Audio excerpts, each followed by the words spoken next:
Hi guys, ఇప్పుడే మన Fahadh fossil act చేసిన ఆవేశం మూవీ చూసి రావడం జరిగిందనమాట.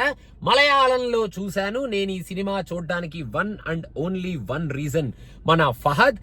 సో ఫహద్ అసలు ఏం చేస్తున్నాడు ఈ సినిమాలో, ట్రైలర్ చాలా ఇంట్రెస్టింగ్ గా ఉంది కదా, కొంచెం ఎంటర్టైనింగ్ గా ఉంది కదా, కామెడీగా ఉంది కదా అని చెప్పి ఈ మూవీకి వెళ్ళాను.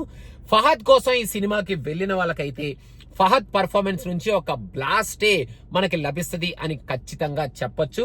He literally nailed it. ఆ క్యారెక్టర్ ని ఫస్ట్ నుంచి లాస్ట్ వరకు completely out and out Fahadh show అని చెప్పాలి. ఇంకా స్టోరీ విషయానికి వస్తే, స్టోరీ పెద్ద గొప్ప స్టోరీ అని నేను చెప్పను, కానీ కొంచెం డిఫరెంట్ గానే ఉంది స్టోరీ.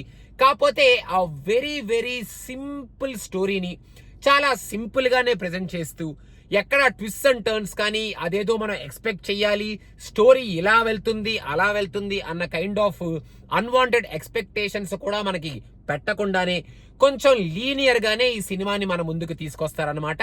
ఫస్ట్ హాఫ్ లో ఫస్ట్ 15 మినిట్స్ తర్వాత మన ఫహద్ ఎంట్రీ ఉంటది.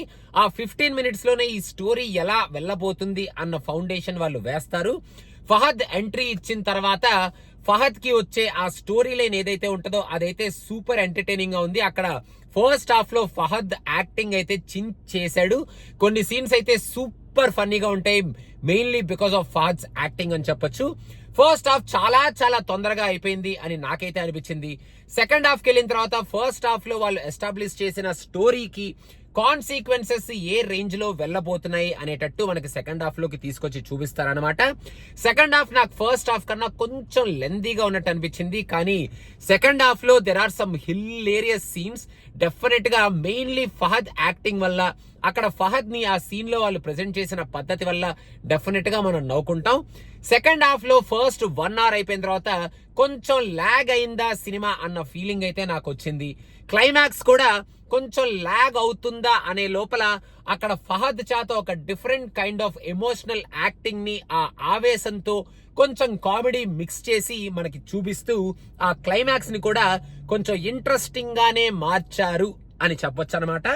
ఈ సినిమాలో బెస్ట్ పార్ట్ ఏంటంటే, అక్కడ యాక్షన్ సీన్స్ నడుస్తూ ఉంటాయి, కానీ ఫహద్ మాత్రం ఒక్క యాక్షన్ సీన్ లో కూడా పార్టిసిపేట్ చేయడం అనమాట, ఎక్సెప్ట్ వన్ యాక్షన్ సీన్. అదేమిటి అనేది మీరు సినిమా చూస్తే మీకు అర్థమవుద్ది. ఆ ఒక్క యాక్షన్ సీన్ లో తప్ప మిగతా యాక్షన్ సీన్ అంతా ఆ ఆవేశాన్ని, కామెడీని, ఎమోషన్ ని మిక్స్ చేసి సూపర్ గా తన పర్ఫార్మెన్స్ ని మనకి చూపిస్తూ ఉంటాడు. ఫహద్ తో పాటు యాక్ట్ చేసిన మిగతా ఆర్టిస్టులు అందరూ మనకి అన్ఫెమిలియర్ ఆర్టిస్టులు, ఒకళ్ళు ఇద్దరు తప్ప. కాబట్టి అందరూ ఈ సినిమాలో బాగానే యాక్ట్ చేశారు.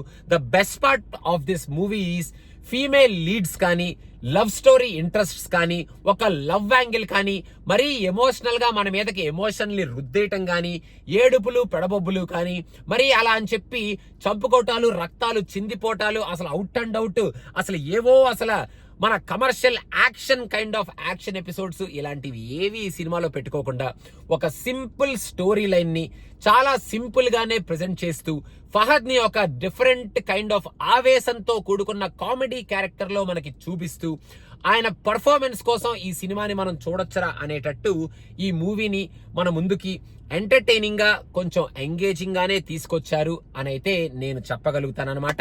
ఈ మూవీకి వాళ్ళు ఇచ్చిన మ్యూజిక్ కూడా ఈ మూవీ స్టోరీకి, అక్కడ ఫహద్ క్యారెక్టరైజేషన్ కి, ఆ క్యారెక్టర్ కి వచ్చే ఆ సీన్స్ కి, అక్కడ జరిగే ఆ యాక్షన్ ఎపిసోడ్స్ కి, కామెడీ ఎపిసోడ్స్ కి, అండ్ మెయిన్ గా మన ఫహద్ పర్ఫార్మెన్స్ కి చాలా ఈక్వలెంట్ గా ఆ మ్యూజిక్ ని కొడుతూ, మీరు కనుక ఆవేశం మూవీ చూడాలి అనుకుంటే ఫహద్ కోసం కనుక మీరు చూస్తే డెఫినెట్ గా యూ విల్ బి సాటిస్ఫైడ్. స్టోరీలో మెలకువలు అవి ఇవి ఉంటాయని ఎక్స్పెక్టేషన్ లేకుండా చాలా లీనియర్ స్టోరీ. సెకండ్ హాఫ్ కొంచెం స్లోగా ఉంటది అన్న కైండ్ ఆఫ్ ఎక్స్పెక్టేషన్ తో మీరు వెళ్తే సింపుల్ గా ఒక ఎంటర్టైనింగ్ మూవీ చూసావరా, ఫహద్ కుమ్మేశాడు రా, ఫహద్ ఇలాంటి క్యారెక్టర్ అసలు చింపేశాడు కదరా బాబు అనుకొని మనం థియేటర్ లోంచి చాలా ఆవేశంతో మన ఫహద్ ని తలుచుకుంటూ కొంచెం నవ్వుకుంటూ బయటకు వచ్చేస్తాం అనమాట. సో మొత్తానికి గైస్, ఆవేశం మూవీ మీరు చూడాలి అనుకుంటే మలయాళంలో కూడా చూసేయచ్చు. నాకైతే ఏం ప్రాబ్లం అనిపించలేదు. సబ్ టైటిల్స్ చూసినా చూడకపోయినా అక్కడ ఏం జరుగుతుంది అనేది చాలా క్లియర్ గా అర్థమైపోయింది. అండ్ ఒక మంచి స్లైట్ ఇచ్చి ఇవ్వని కైండ్ ఆఫ్ ఒక మెసేజ్ కూడా ఇచ్చినట్టు ఈ సినిమాలో మనకి ఒక మంచి మెసేజ్ కూడా ఇచ్చారనమాట. ఆ మెసేజ్ ని మరీ మన ముందుకు రుద్దుతున్నట్టు కాకుండా స్టోరీలో కలిపేసి అలా మన ముందుకు తీసుకొచ్చి ఈ సినిమాని ప్రెజెంట్ చేస్తారు ఆవేశం మూవీని. సో మొత్తానికి అదనమాట సంగతి. ఈ సినిమా పిచ్చాకి సబ్స్క్రైబ్ అవ్వడం మర్చిపోకండి. ఫహద్ ఫాసిల్ ఫ్యాన్స్ ఎవరైనా ఉంటే ఆవేశం సినిమాని మీరు ఆయన కోసం డెఫినెట్ గా చూడొచ్చు. You will enjoy his presentation, you will enjoy his ఆవేశం and you will enjoy the entertainment in this movie. So మొత్తానికి అదనమాట సంగతి. ఆవేశం.